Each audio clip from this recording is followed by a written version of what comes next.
বিগত 7 দিন ধরে বাড়িঘর জলমগ্ন থাকার পরও প্রশাসনের পক্ষ থেকে ড্রেন পরিষ্কার করে না দেওয়ার ফলে সড়ক অবরোধ করে বিক্ষোভ প্রদর্শন করে গ্রামবাসীরা।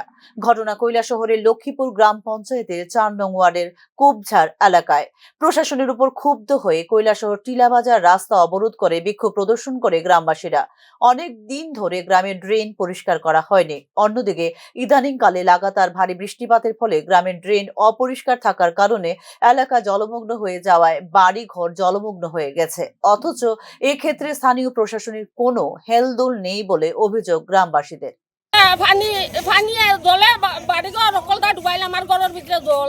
আমরা এক সপ্তাহ ধরে ঘর থাকি বাড়িতে পেতাম না। তারা কাছে আটা রুটি করি, তারা গুরুত্বও দেয় না। তারা বড় বড় চেয়ার চড়িয়া বই দিয়েছেন শূন্য শূন্য। তুমি এখন জলের তলে ভরিয়া মরো। এটা কোন জায়গা? এটা ওই তো বাড়ি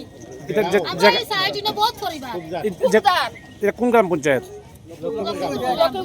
গাঁও পঞ্চায়েত আপনারা এটা কত নম্বর ওয়ার্ড? 4 নম্বর ওয়ার্ড। আপনারা কতজন ধরে জলমগ্ন আছেন? এক সপ্তাহ ধরে জল বৃষ্টি দেড় থাকি। মানে মানে কি কারণে আপনারা জলমগ্ন আছেন? রাস্তা ব্লক করে তুই রাখতো এই রাস্তা জল যাওয়ার ব্যবস্থা নাই, বন্ধ। আপনারা কি গ্রামের পঞ্চায়েত গ্রাম পঞ্চায়েতের প্রধান বা উপপ্রধান তারা জানাইছেন নি? জানাইছি, জানা ইয়া দেখিয়া গেছো। এখন তোমরা এখন যেটা করো ব্যবস্থা করো, আমরা পরে দেখমু। রাস্তা ব্লক করো, আমরা এটা পরে দেখমু। তারা তো গুরুত্ব দেয় না।